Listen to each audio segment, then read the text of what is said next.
What's going on, everybody? Spunky Nice, and I want to come to you guys with another video. So this right here is your typical Philadelphia Eagles, man. This right here is your typical Philadelphia Eagles. So they lose to teams that they are not supposed to lose to, but then they go out there and beat a team that nobody expects them to beat. They came into this game as huge underdogs, and they went to San Francisco and found a way to get the job done. They found a way to win the game. That's typical Eagles of you. They lose the teams that they are supposed to beat, but then they go out there and beat teams that they are supposed to lose to. So the Eagles are now first win of the season. You know, it took the 4th week to get the first win of the season. They are 1-2-1, and with a 1-2-1 record, the Philadelphia Eagles are the leaders of the NFC East. Just shows you how bad the NFC East is right now. With a 1-2-1 record and already have a division loss, the Philadelphia Eagles are the leaders of the NFC East. The other 3 NFC East teams lost today. The Cowboys losing a crazy game against the Cleveland Browns. I called that game. I said in my schedule prediction video that I picked the Browns to beat the Cowboys. I said this is going to be the upset of the week, and boy, oh gotti, it was the upset of the week. Browns go and beat the Cowboys. The New York Giants lose it to the Los Angeles Rams. The Washington football team lose it to the Baltimore Ravens. So, yeah, with all the other 3 NFC East teams losing, and the Eagles getting the win today, with a 1-2-1 record, the Eagles are leading the NFC East. Now, this wasn't a pretty win whatsoever. It was not pretty at all. But at the end of the day, man, a win is a win. And it feels so much better to come on here after a win versus, you know, of course, coming on here after a loss, which I did the last 3 weeks. Because for me, that tie was effectively another loss. For me, that's what it was, effectively another loss against the Bengals. So, yeah, it feels a whole lot better coming on here after a win versus a loss in the tie. A quick recap of this game. Besides that 1 touchdown and 2-point conversion in the first half, the first half really wasn't that eventful. The Eagles offense, besides that 1 drive, really could not get much going against the 49ers defense, which is a pretty darn good defense. This team, the 49ers, are the defending NFC champions. They went to the Super Bowl last year, of course. The 49ers were making their blitz very obvious. They made it very, very obvious. They did not even try to hide the blitz, yet they were still getting to us. They were still getting to Carson Wentz quite a bit.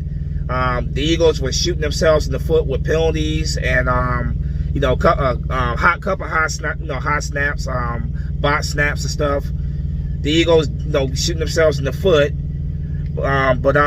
Yeah, besides that 1 drive, man, that 1 touchdown drive, the first half was really uneventful. Our defense did a pretty solid job overall of keeping us in this game by not letting the 49ers run up the score. In the second half, particularly later on in the 3rd quarter, Carson Wentz leads the Eagles down the field for a field goal, making the score. At that time, it was a 11 to 14 game. 11 to 14 game at that point. Then Carson Wentz in the 4th quarter, a nice, beautiful deep pass down the field for a touchdown to Travis Fulgham. Tyler Fulgham. A long, deep touchdown pass down the field to him. And then after that, the defense made a big play where Alex Singleton had a interception return for a touchdown on Nick Mullins. Nick Mullins, after that, was replaced by C.J. Beathard, who came on the field and led the 49ers down the field for a touchdown drive. Led them down the field for a touchdown drive. That made the score. 20. 20 to That put them at 20. They attempt to go for a the 49ers attempt to go for a onside kick. They attempt to go for a 2-point conversion, which failed. Then they went for an onside kick, which also failed. The Eagles got on the football. Then after that, the Eagles offense came out, tried to run the clock out. They did succeed, however, in forcing the 49ers to use all three of their timeouts. And 49ers got the ball back with 1 minute and 40 seconds. CJ Beathard back on the field, leads them down the field towards the 40-yard line. A couple big plays by the Eagles defense, get some pressure on C.J. Beathard, forcing him to have to get rid of the ball quickly and throw the ball away. And then the final play of the game, it literally came down to the very, very final play of the game. C.J. Beathard just throws it up to the end zone, 4 for 10. Eagles bat the ball away, and the Eagles get away with they get out of here with the win, 20-25. So yes, a big win, 20-25. The Eagles get out of here. Like I said, was not pretty by any stretch of the imagination. Was not pretty, but at the end of the day, the Eagles win. So it feels a whole lot better to be coming on here after a win versus a loss.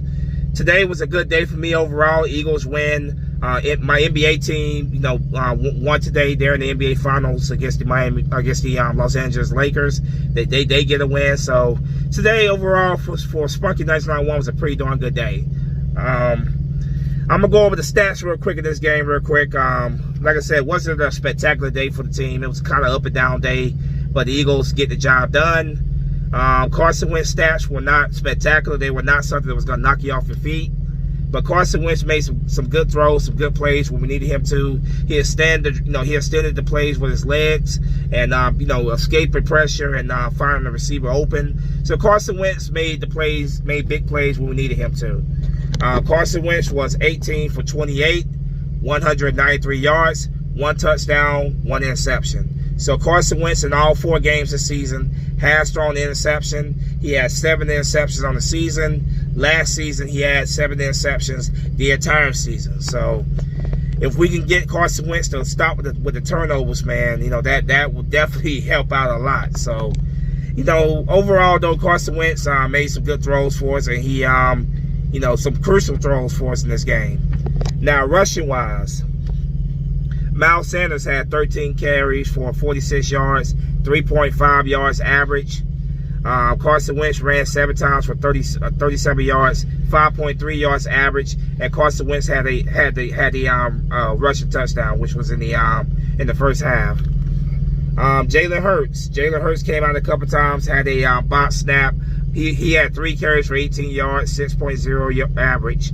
Corey Clement, 2 carries for 3 yards, 1.5 average. Boston Scott, 2 carries for 1 yard, 0.5 average.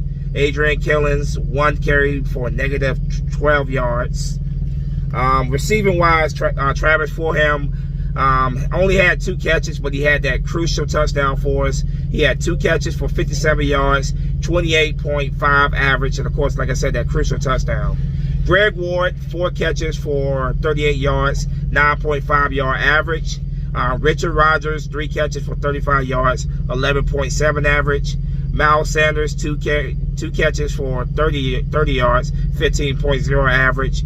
John Hightower, 2 catches for 22 yards, 11.0 average. Zach Ertz, 4 catches for 9 yards, 2.2 average. Adrian Killens, 1 catch for 2 yards, 2.0 average. Defensively, Rodney McLeod had a pretty good day. 7 tackles, 1 tackle assist, 1 interception. Nate Gary, 6 tackles, 2 tackle assists. Marcus Epps, 4 tackles, 3 tackle assists. Trayvon LeBlanc, 4 tackles, 1 tackle assist, including the sack. Jalen Mills, 4 tackles. Darius Slay, 4 tackles. TJ Edwards, 3 tackles. Duke Riley, 2 tackles, 3 tackle assists. Derek Barnett, 2 tackles, 2 tackle assists, half a sack. Josh Sweat, 2 tackles, 1 sack. Nicole Roby, 2 tackles. Alex Singleton, 2 tackles, and that crucial interception on Nate Mullins was in it Nate Mullins' day. Kavon Wallace, 2 tackles. Jannard Avery, 1 tackle, 1 sack. Hassan Ridgeway, 1 tackle, 1 sack. Malik Jackson, 1 tackle. Javon Hargrave, a tackle assist and half a sack. Sean Bradley, 1 tackle, and that was defensive stats. Kick returns, Boston Scott, 1 return for 15 yards. Richard Rodgers, 1 return. Punt return, Greg Ward, 1 return for 8 yards. Jake Elliott was 1 for 1, a 35-yard field goal. He scored a total of 5 points for us today.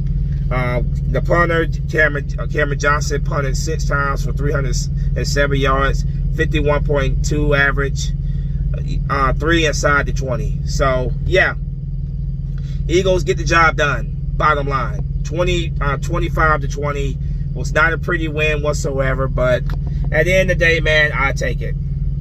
I'll take it. First win of the season, man. First place in the NFC East. I still cannot get over that. Eagles are first in the NFC East. Just shows you how bad this division is. But at the end of the day, hey, I take it. Eagles got a game coming up against the Pittsburgh Steelers next week. The Eagles have, we've had the Pittsburgh Steelers number over the years. We lead the all-time series against the Steelers. That's a game that we can win. But we gotta execute from beginning to end. It's a game that we definitely can win for sure. I will have my recap about that game in a couple days, of course. But I'm just gonna enjoy this one, man. I'm just gonna enjoy this one. Getting that first win of the season, man, it's a great feeling. Going out there and beating the defending NFC champions, that right there is a great feeling. Now, am I going to sit here and dance and jump for joy, tell you guys that the Eagles are back? That this right here is going to be the win that turns our season around? No, I'm not going to do that. I would like to think that that's the case, but at the end of the day, it's one win. They have to go out there and be consistent and win consistently. Before I truly believe that the Eagles have gotten their act together and they are back. Because they could have let this game get away. They definitely could have let this game get away. So hopefully they take this win right here. They learn something from this win and they build off this win and they go on a run. Because the crazy thing is, if the season ended today, the Eagles will be in the playoffs with a 1-2-1 record. That's a testament just to how bad this division is. The Eagles tied last week. All three NFC East teams lost last week. Eagles win this week. The other three NFC East teams lose. So because of that, like I said, Eagles are leading the division right now. But yeah, man, let's just take this win. Let's enjoy this win. Let's build off this win. We got a big matchup, big in-state conference rivalry against the Pittsburgh Steelers coming up next week. That's not gonna be an easy game whatsoever. It's not gonna be easy, But I think we definitely can beat the Steelers. We just have to go out there and execute. We cannot shoot ourselves in the foot. So, yeah, man. Typical Eagles. When you don't expect them to win, they find a way to go out there and do just that, win. So this is a team that when their backs are against the wall, they find a way to deliver. And you're talking about a team that was absolutely decimated with injuries. That's been the story of the Eagles for the past couple of years. A bunch of nobodies Carson Wentz was throwing the ball to today, man. Travis Fulham, did that, making that big catch for us, man. So, yeah, man, it's absolutely crazy. Just decimated with injuries, man, but still find a way to go get the job done. So I'm very happy right now, man. I'm definitely gonna enjoy this win. And I'm gonna cross my fingers that the Eagles, they build off this win and they go on a run here. Because if we're gonna really do something this year, we have to go on a run. So can't just win this game and then go out there and crap the bed the following week. Have to build off this and have to continue to go out there and just push. Just push, man. So yeah. I'm not jumping for joy over this. I'm not saying the Eagles are back or anything. All I'm saying is it feels so good after losing your first two and tying your third game. It feels so great, absolutely great, to finally get a damn win this season. And against the defending NFC champions, that's pretty darn good. I'm pretty happy about that. So just go out there and show me, boys. Go out there and continue to find a way to get the job done. That's all I ask. Like Al Davis said, just win, baby. And you guys won today. But there you have it, man. Eagles once again get the win against the defending NFC champion San Francisco 49ers by a score of 25-20. Eagles are 1-2-1 and on top of the NFC East. Let's keep this thing going, boys. As always, go Birds. Spunky Nights 91 is out of here. Flag or fly. Peace.